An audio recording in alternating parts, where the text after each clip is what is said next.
Welcome to this afternoon's webinar. My name is Rick Mush and I'll be moderating the session. If you have any questions, go ahead and type them into the chat room and I will relay those to the presenters. They may not see the chat room questions as we go along. Avery and Kuba and Jessica Preem are going to be presenting this afternoon. And with that, I'll go ahead and turn over the controls to Avery and Kuba.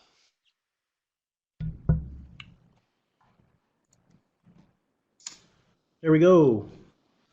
Hi everybody, welcome to another webinar with the Kent ISD. My name is Avery Nkuba and I work as a STEM consultant here at the ISD, and I'm here with Jessica Preem. And tell them something about yourself, Jessica. I currently teach kindergarten at Forest Hills Public Schools at Pine Ridge Elementary, and I, as far as my mom is concerned, have been a STEM fanatic since I was a wee little one. Okay. So I am going to make a quick change here, and I think I'll need to do this a couple times through the course of tonight's webinar, but we're going to present not from this exact pane. You guys don't have to change anything on your end. I'm just going to bear with me while I make some changes on mine. And before we get going with that, down here in the chat area, I just wanted to point out that there's two links that I shared before we got started. The first of which is a link to the Google Slides that Jessica and I prepared ahead of time for this webinar. So you can either follow along with us on your screen or download these before, during, after, whatever you think you might want. And then there's also a link down there to the lesson plan that we'll be sharing, the lesson that Jessica and I were able to work on together. And yeah, so you guys have access to those artifacts as well. So, excuse me, just bear with me a quick second, and I'm going to make a couple quick changes.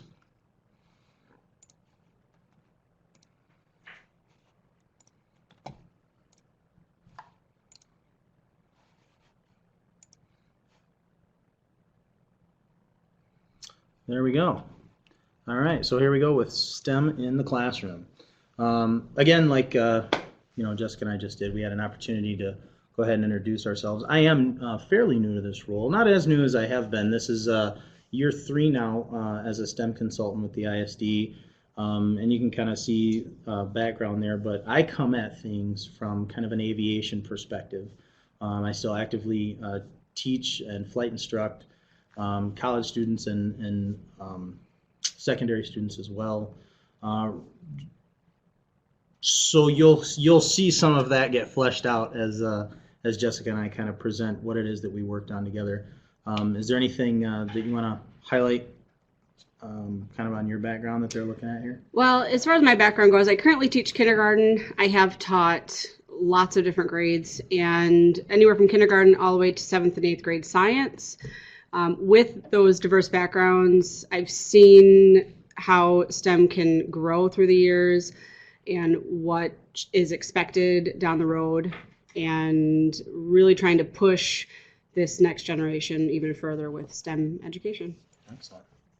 All right, so just so you guys kind of know what's coming, the first couple moments here, we'll just talk about a STEM definition, how we, as the Kent ISD, have defined STEM. Then there will be the lesson overview with Jessica. She'll kind of step us through, okay, what did we actually do in the classroom with these students? Then she'll offer some perceptions that she noticed from her students. So how did they respond to that lesson delivery? And then she'll talk just a little bit also about her own perceptions. How did that work for her in terms of content, pedagogy, whatever we want to talk about a little bit. And if you all have questions, feel free at any point throughout this, just kind of go ahead and type them into that chat at the bottom. We won't answer them necessarily right away. If Rick's standing right over here, you guys can't see him now, but if he does see one that's like, ooh, let's talk about this one right now, he can interrupt us and we can do that. But we do have towards the end where we'll be able to step through, if there are a number of questions, we'll answer them then. So after teacher perceptions, then we'll wrap up, and the whole thing usually takes, 40, 45 minutes, somewhere in there. So that's what we're shooting for, all right? Okay, so that STEM definition that I was talking about, what is it that we mean when we say STEM?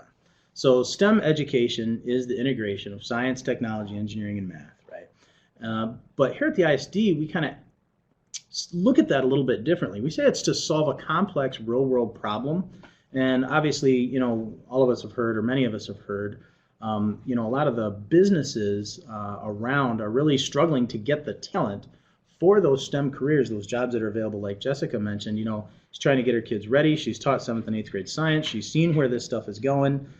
So even in kindergarten, we're trying to, you know, right out of the gate, look, you guys, this is important stuff. It's going to have a lot of career options. For me, it seems different to talk to a kindergartner about career options, but I love that you do that and spend the time with it. So that's what we mean when we say STEM.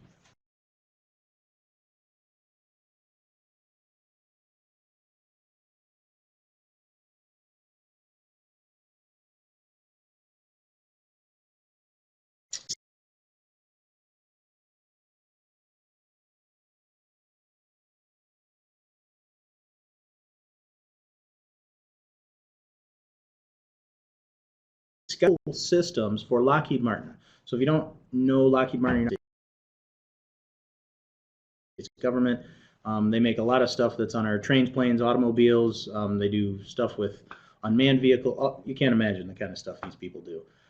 So he was able to Skype into the Kent Learning Collaborative, all the kind of the curriculum directors, superintendents, principals from around our county, and he had this to say. Now, I'm going to ask Rick too, when I pick play on this, if for some reason the audio isn't coming through right, just kind of flag me and I'll make some additional clicks, but it should work. We tested everything out.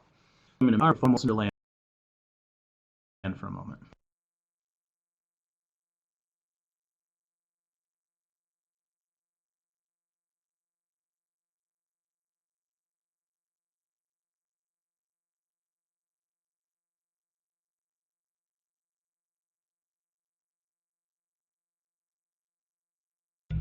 All right, bear with me. We got a little audio problem here.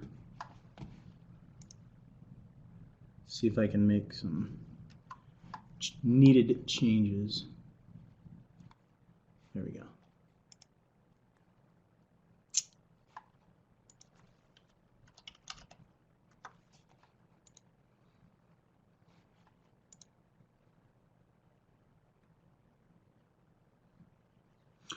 So there's going to be a couple things you're going to hear Mr. Land kind of mention in this. I obviously have watched this a couple times, but one of the things that he's going to talk about is kind of what when he's hiring folks and trying to get, you know, he talks a lot about the engineers that work in his department.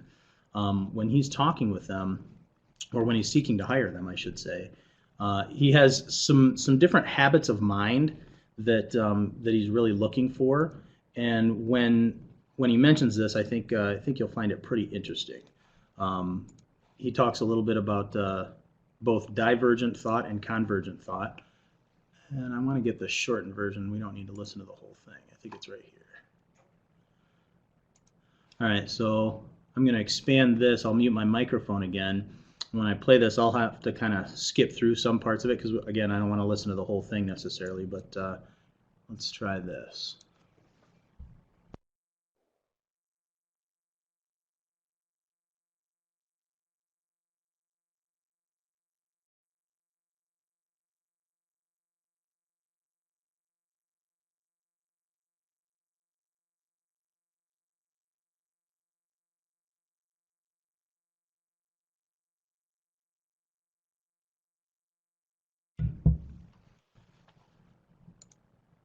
Well, shoot. Wonder why my video is not working. It's worked every other time that I've worked on this. Okay, so you know what? We're gonna press on past that. So I'll try and sum up here briefly. He talks about, you know, some of what the future careers are going to be, what he's seeing kind of on his end. And perhaps if some of you have this the slides downloaded, you'll be able to watch the video later. But he talks about these future careers that are coming, and he lists off several of them, the names of which I am not fully familiar with, to be honest. And he talks about, you know, these students need to be able to think both convergently. He talks about these engineers having the ability to look at a problem and break down the problem to smaller pieces and break it down to smaller pieces and then act on, you know, whatever the solution to that would be. And he said, you know, somebody that thinks in terms of artistic thought, somebody that has that capability can take an idea and expand that idea and go off in multiple different directions with it. And one of the things that he mentions that I find very intriguing is what he's really looking for is somebody that can do both of those, be able to convergently think and divergently think. And he lists off some careers related to that he's seeing kind of at the national level. So if you get some time, watch that later in the slides if you download them.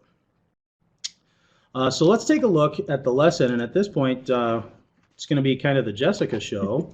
So I'm going to bring this up on our screen, and Jessica, talk a little bit about what we're looking at here on this lesson plan.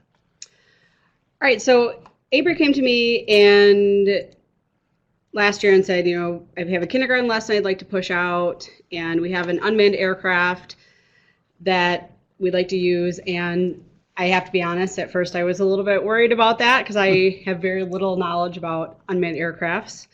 And but I thought we'd give it a shot, and I had about 23 students last year, pretty average kindergartners, couple of behavior issues in my class, which I wasn't sure how that was going to work out.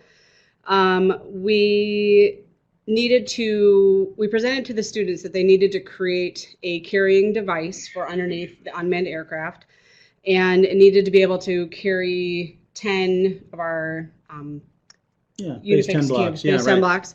And they needed to be able to carry them across the gym in the fewest number of flights possible. So we walked them through. We wanted to make sure that they could see the drone working so that they could use their senses, which is one of our kindergarten science standards. They could use their senses to kind of view and get a feel for how they were going to have to design those carriages in order to make them successful. And we originally thought that part of the outcome of this would be that one-to-one correspondence counting, as far as counting, being able to count one-to-one correspondence to 30, 35. And I believe we set 32 as our target number. Yeah. So that it was a number that wasn't an exact amount of 10. Our original goal was that it would take 2 to 3 class periods to complete from start to finish. And okay. So you guys have access to this lesson. You can download it, and you'll notice one of the things that we try and, again, what differentiates STEM is going to be that application to a real world problem. So in this case, we presented the problem to them as saying, look, you know, if we have to fly a plane back and forth multiple times, or if this were a truck and we had to drive the truck too many trips, you know, we're really wasting time, we're wasting money, and businesses don't do that. So their goal was to design this carriage device that would carry, like Jessica said, 10 of those blocks. And they had to tell me before I would start flying their blocks around, how many trips do you want me to make? Okay, because we're going to agree. They're the business. I'm going to be the contract pilot or flyer. And they said, yep, it's going to take 3 trips. So I flew 3 trips. And if they had 2 or 3 blocks left over, well, then maybe they did their math wrong. You know, and I can't remember now if that happened with any of the groups, but the point being, they needed to be able to take that number, break it down into parts, and like she said, be able to do the one-to-one correspondence. So, you know, multiple standards being addressed here. And one of the things also that we find, you know, if you're going to do some of this project learning or project-based learning, it can take a little bit longer. In this case, we had kind of planned on 2 to 3 class periods. And I think for the building portion, not the flying portion, but the building portion, we did pull that off in 2 to 3 periods. I think it was 3 periods, actually, yeah. 3 class periods. So we had those 3 class periods where that was getting done. But if you're going to spend that much time, you really need to hit a number of standards. Mm-hmm. So we had talked about some mathematical standards. We dealt with the next generation science and engineering, specifically the engineering standards. There's speaking and listening standards being addressed here, a bunch of different things that we're teaching, and we may not necessarily know that we're teaching, or they weren't always the original targets, but you're addressing a number of things that students need to know and learn to be able to compete in those careers eventually when you expose them to this. So one of the things that we mentioned in our department here at the ISD is going to be the economies of a teacher. So I've been in the classroom, my peer Rick, who started us off, has been in the classroom, both of us for a number of years. Jessica's in the classroom. We never have enough time. We're not talking about finances there, the economies of a teacher. We're talking about time. You don't have enough time to do all this stuff. So if you're going to devote time to a unit like this, it really does need to address multiple standards. So then we just kind of gave them some vocabulary, some materials that were needed, and I'll let Jessica tell the story about her, what I affectionately refer to, the cart of junk or the cart of crap. You got a bunch of stuff to build with, and the students did great with that. So I'll just kind of move on with our presentation here. Okay, so this is another video, and this is a video, I hope that the sound will come through on this one. I'm not sure why I didn't on the last one, but again, I'm going to pick play and see if I can show you guys. Now, Jessica, describe, kind of what this session was to be. Why were we doing this with the students, if you will? Well, this is where we talk to them about how engineers have to use all of their information that they can gather. And so this was kind of our information for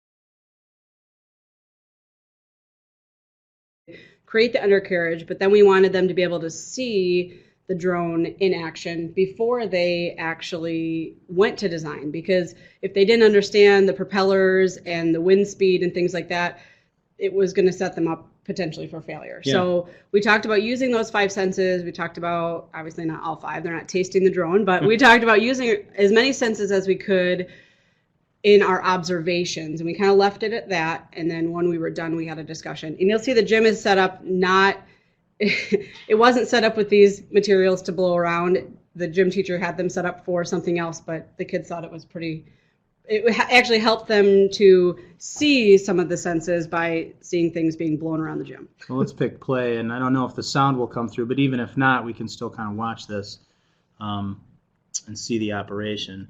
So the students are, Rick, is the sound coming through on this one? Okay, so no sound on this one either. Again, I apologize.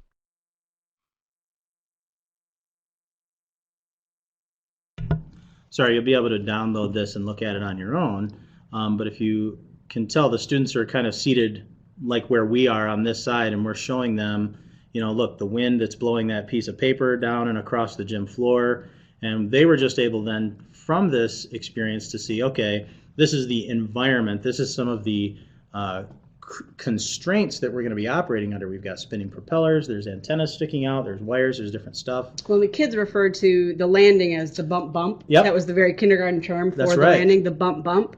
So they realized that they were going to have to create, by being able to visualize it, they were able to realize that they needed to secure that on there pretty tightly so that when it did its bump bump, that things weren't falling out. Right. So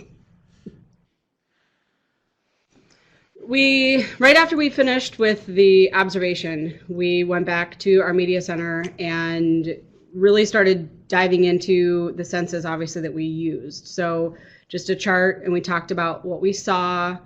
And this was one of the things that almost everybody could participate in. They all saw it fly. We talked about what they could hear. Again, there was a lot that they could hear. The smell, I believe some of them were talking about, and I think it was still more of the feel, but that they could smell the air as it was coming around the gym. Mm-hmm. That they could feel. You can smell the gym? You could smell the gym. I believe that. That they could feel the wind from their propellers, and kind of taking all those things into consideration, like we said, talking about those constraints. What does your design have to account for? When we were doing this as well, and I think this is where it's appropriate to talk about this, we had talking about the constraints, we were talking about the fact that the drone had the different arms to it. And we had a couple of kids who I maybe wouldn't have considered to be some of my highest academic students that were explaining weights and balances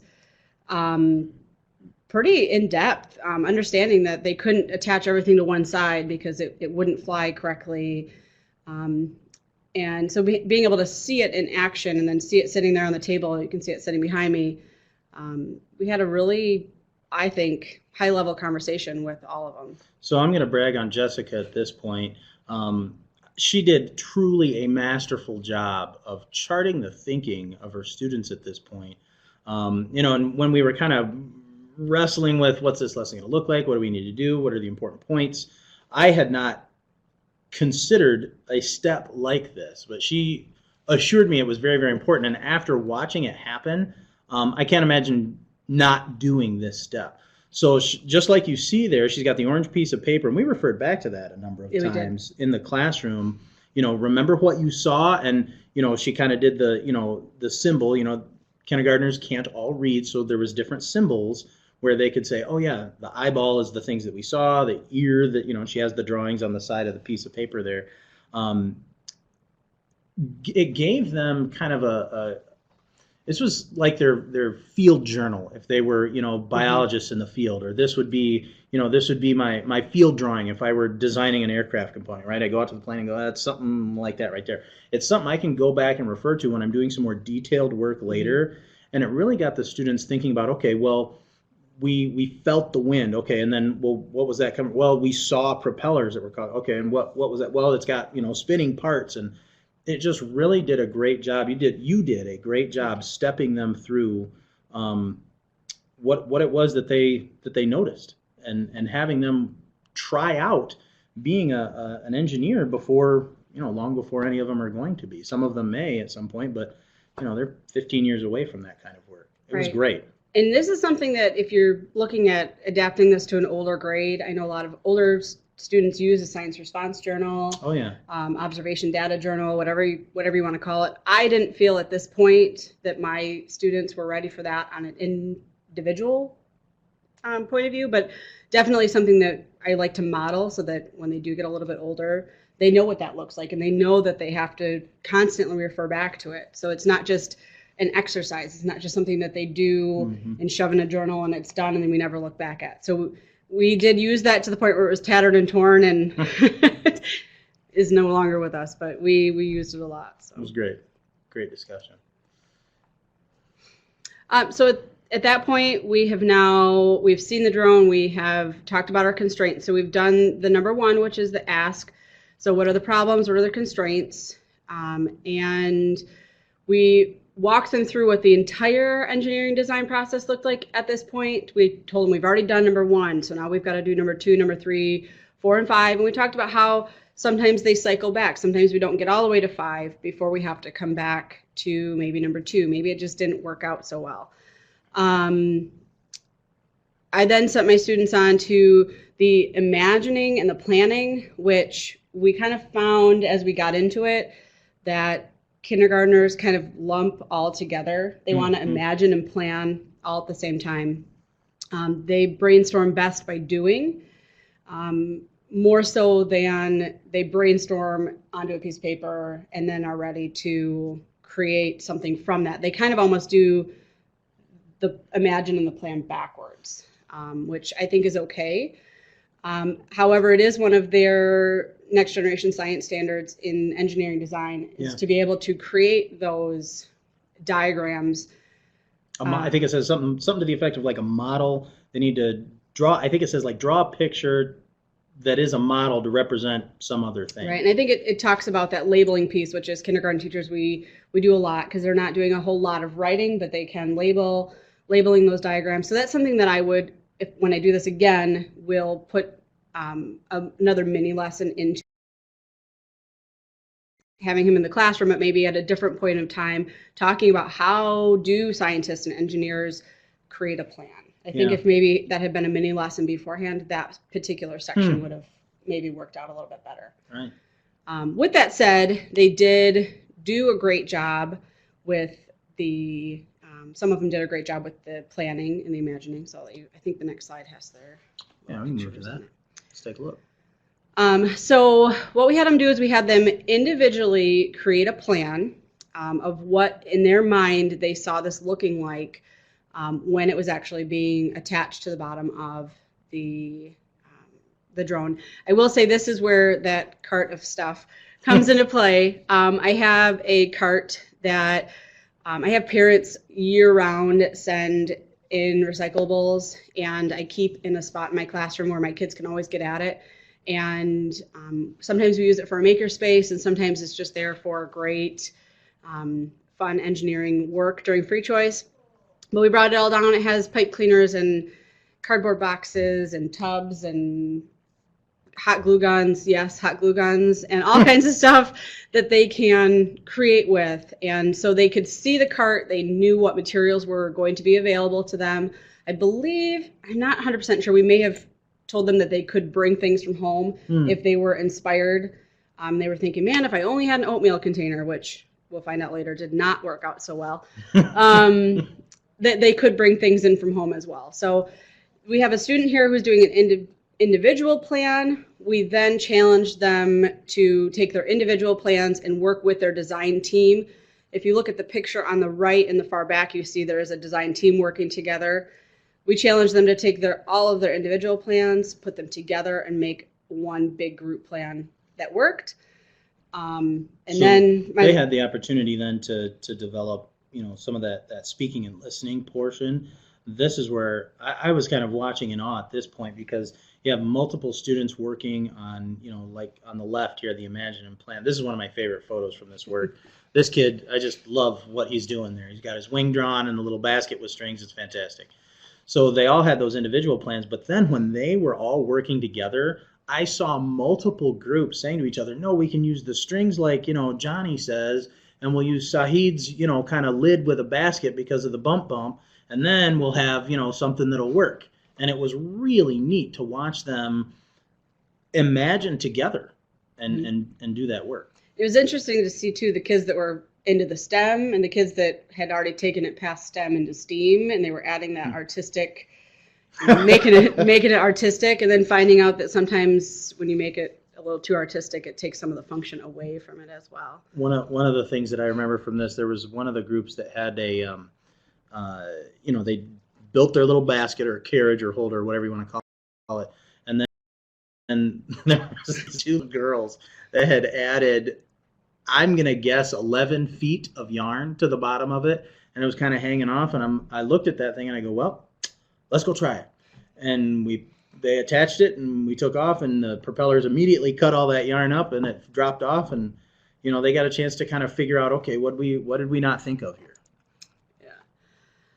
Yeah. So they, as you can see on the left, they had an opportunity to continually come over as a group to actually look at the unmanned aircraft, so they could see. I think the little guy there with the pink pipe cleaner might be doing a little bit of measuring with some non-standard units. That's something that when I do this again, using that non-standard unit of measure with kindergarten, because they're not as capable of saying, well, there's a 7-inch clearance on the bottom, but maybe creating something, maybe even using those Unifix cubes. Oh, if we stack 5 of these up, that's as high as we can make our carriage.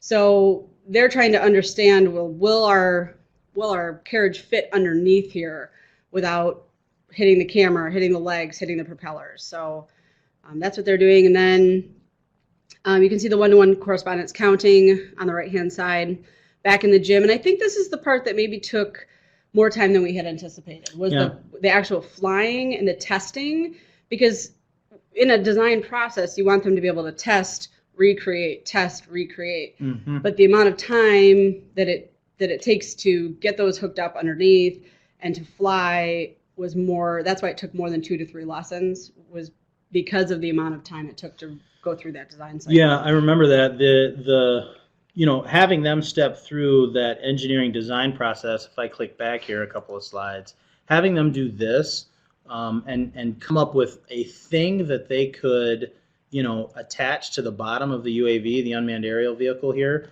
that took 3 class periods. After that, I think I ended up coming back to your class, and you just send me with a small group down to the gym, Mm-hmm. and we have 2 or 3 or 4 students, however many were in the groups at a time.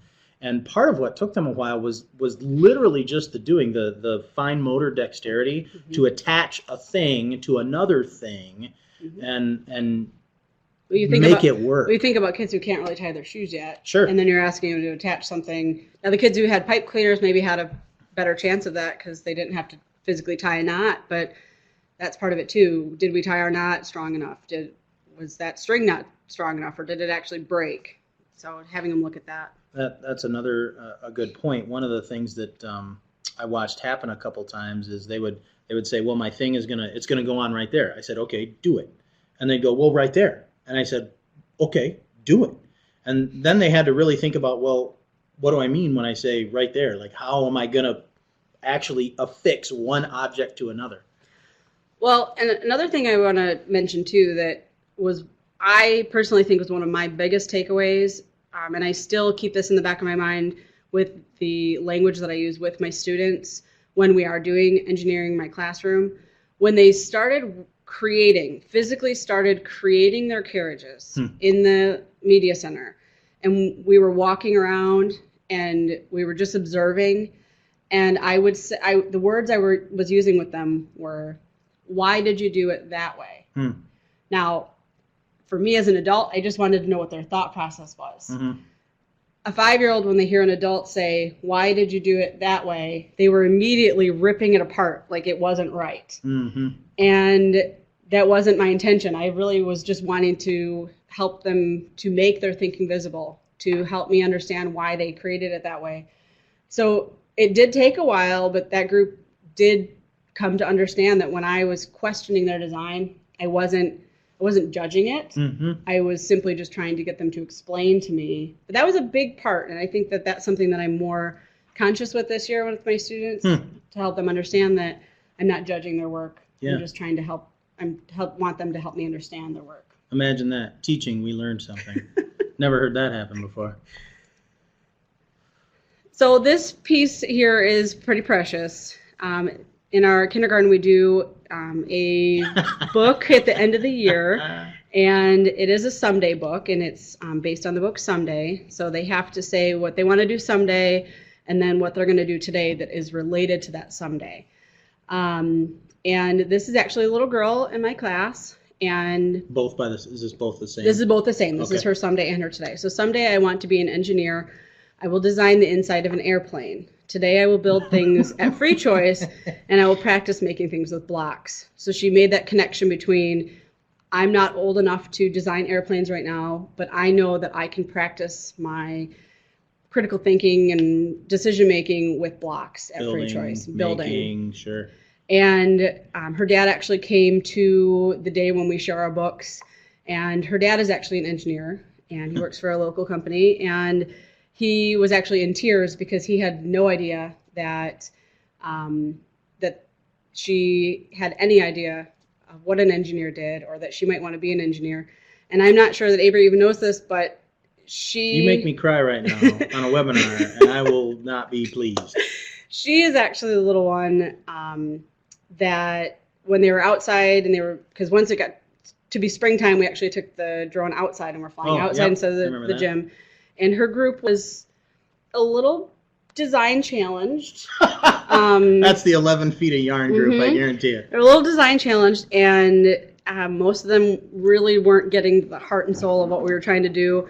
And he came in and he said, "That one there has the mind of an engineer." And she didn't hear him say that, but I remember. She must know. She must have felt very comfortable with what we were doing. And I can kind of relate to that this year. I have my own little kindergartner who has already in the first 12 weeks of school decided that not only that he's going to be an engineer, but what kind of engineer he's going to be, and he works at it every day. So, cool. You really, I guess you can, kind of put them in a direction that maybe they didn't know existed before. I think she's onto something too with that airplane design on the left. I love that thing. That's going to be some kind of a thing. That's cool. I remember her. Little tail. Yeah. Student perception. So what did your students, how did they respond to this? One of the things that I think that I do quite well with my students is making things that are big things seem like big things. Things that are a privilege, my students know that they are a privilege. They knew that we were the only kindergarten class in the world doing this. And kind of like the hot glue guns that I mentioned before.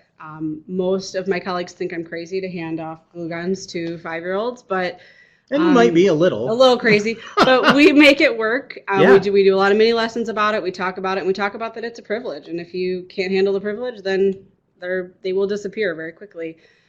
So we talked about this being a privilege, and that they were very excited when Mr. N was coming in for a session. And as you'll see in my teacher perceptions, we had a lot of snow days last year. And it seemed like every time we had a scheduled session, we had a snow day. And so that kind of kept pushing things out, because once that day had come and gone, we had to then work our schedules out to pick a new day, and the kids would get antsy about it. But they were very excited when they found out that it was a STEM day. So the amount of time between lessons became too long for them in one way. And from a student perception, I think they were too long. From a teacher perception, I really liked the amount of time that I was able to see that long-term growth of their thinking process. But from their perception, it was probably too long between lessons. 4 minutes is too long in kindergarten. That's a long time. They understood that they started to think like engineers. We talked about that piece of them not feeling attacked when I asked them design questions. They were feeling like engineers. That they then started to turn their art projects during the day, and they started to think about them in more of a STEM-like way. Our art projects during free choice very much turned into more of a maker space of design and function, which was very interesting.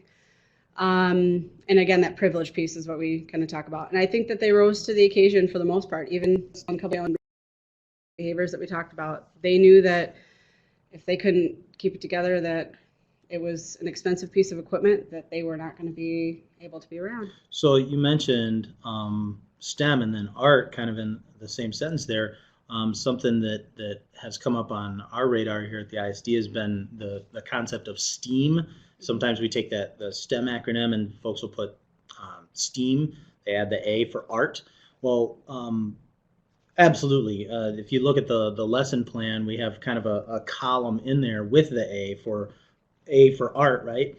But for myself and my colleagues here, the art side, the artistic side, the aesthetic, the color choice, the line, the flow of things are taken into account in that engineering piece. Because from the chair that I'm sitting in or the desk that we're sitting in front of, people won't transact and purchase those items if they don't look nice, work well, feel good, all of those things. So for us, the artistic side is, what would you say, embedded in the engineering side of it. Right. Teacher perceptions. All and this right. one's all text. Yes. She has a lot of thoughts here. No folks. pictures on this one. So my perceptions are that my students absolutely loved the opportunity. They were excited about it. They were talking to other kids about it. They were making everybody jealous with their excitement about it. I'm going to change one thing. Yeah. I'm not going to change what slide we're on, but I am going to convert the webinar back towards the other display. So you'll see the screen changing, but Jessica's going to keep talking about her teacher perceptions. Okay. So there was the excitement piece, but then, like I said before, the hardest part for me was the length of time, the time between lessons. And the snow days and the harsh winter, we kind of picked right at the beginning of winter to start this. And so that did make it hard, and it made it hard from kind of a teacher planning perception. Like I said, we both have busy schedules, so to try to fit those pieces in around snow days was a little bit harder. But the snow days were challenging. But there is that piece where, like I said earlier, that I got to see their learning over a longer period of time, more than just the 2 to 3 lessons. Yeah. So, there was a silver lining there as well. If you are going to attempt a project like this, understanding how to store thinking ahead of how you want to store your projects while they're in progress. Yeah. Which this year I have gone out and purchased some Rubbermaid containers that I can then store in my closet neatly so that they're not everywhere. We kind of closed off our market area last year, and that was their storage for their like STEM the little activities. green wall you had over there, right? Yep. Yeah. So they were able to store their stuff back there, so they were safe. There were some panicked moments when they thought that maybe some things had been taken, but they had just gotten moved around a little bit. So if each group had their own box, it would be nice to have them have a secure place that they felt that their things were secure and that you could put them away so you don't have to look at them over the whole entire winter. So there is a classroom management side to this, not just in terms of the students and the lesson and the delivery of that, but also the stuff. If you're going to have students designing, that designed thing, whatever it is, takes up some space. You got to have a spot for it. The design stuff and the cart of stuff, which my colleagues were generous enough to let me store in our kitchen, our shared kitchen area. Wow. I was able to store that in a room. It was overflowing with cardboard boxes and yarn and pipe cleaners and hole punches, but so a place to store that isn't going to be aesthetically overwhelming to everybody around you, or don't have a cart, have maybe just a big Rubbermaid that you can close up and make it so you can't see it. So I don't think there's any part that I would take out, though. I would definitely add, I've done projects in the past with older kids, and I wasn't sure how that would work with kindergarten, but as I'm getting into some things this year, I think that it would take some more of those mini lessons in coaching. But going back to that speaking and listening, to have some sort of design review process where they're able to share out their ideas. With the project that we did, because it dragged out as long as it did, I think once we were done, we were like, we're done. But I think to have them share and showcase their pieces and say, well, here's what our group created. You know what? That oatmeal container we thought was going to be a great idea didn't actually fit under there. Yeah. We forgot to measure. We hooked it up. We weren't actually able to fly it. Yeah. So we had to go back and redesign. So that didn't work. You know, it didn't seem very fancy, but we took a pipe cleaner and we strung 10 blocks on it and we hooked it up to the two wings and it worked perfect. Yeah. So just having them discuss and share the different, I mean, there were tons of ideas out there. Yeah, I was surprised. I thought that, one theme would emerge and everybody would use a juice can. That is not what happened. They were like, I'm doing that, and that's what we did. Yeah, so and I think having so much stuff for them to pick from that, maybe there was only one juice container, and the group that thought of the pipe cleaner, that thought that was kind of genius. Yeah, I did too. Very Sublime, simple, worked fantastic. So I would add that design review process, which I think also goes into showing their plan. So it talks about that, it hits that next gen standard. It talks about that thinking, that speaking and listening skill. So you're, again, wrapping it up with those pieces again. And I think those are my main perceptions, my main takeaways. But good. Let's see. So we do have another webinar that'll be coming up. We're doing one of these a month in this series. I've worked with multiple teachers around the county. So next month it'll be January, and I think I might have that typed in wrong. It says 19. I'm not sure that it's 19. Let's say that I did it right. January 19, 4 to 5 p.m. It was an earth science and weather lesson in a third grade classroom with a gal named Barber in Kentwood Schools. So please join us for that. Also want to let you know that the STEM consultancy here at Kent ISD is available. If you just type in that shortened link, that bit.ly, bit.ly / and it does have to be all caps, STEM-KISD. That'll get you to our website. If you pick that Google Community link, we do have a Google Community, and in that community we share, tons of stuff. Lesson ideas, links to great websites. You can't imagine it. Stuff that's happening out in business and industry that is new or unique or ties to this engineering standard or this science topic or that math thing, whatever it is. So you feel free to join us there or to check that out. And then we also have a blog, the weblog there. That blog is shared amongst myself and Rick Mushing, the fellow that started us out, the other STEM consultant here at the ISD, is still sitting over there.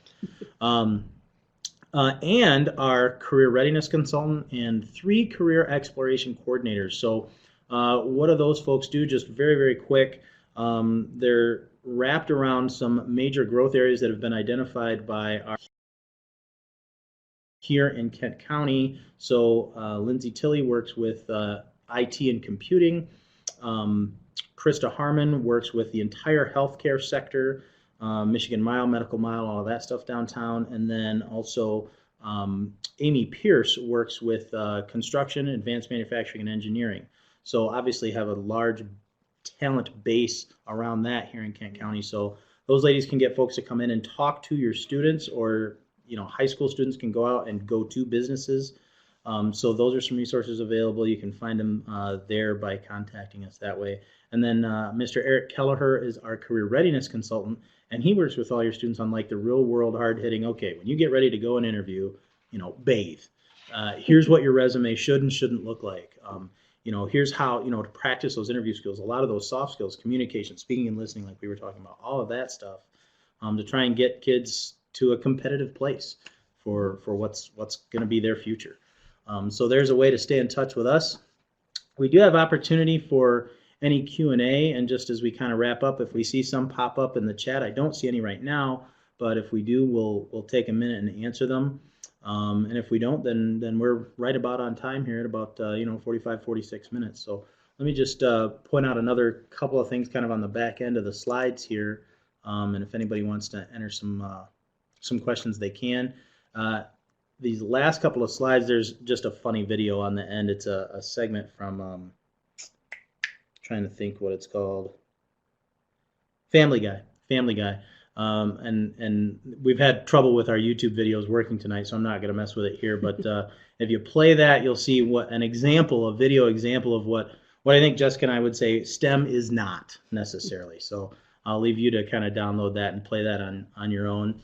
But that has been STEM in the classroom, and not seeing any questions pop up. So for tonight, I think we'll say goodbye. All right. Goodbye. All right. Thanks for joining us, and we hope to see you next month. So long.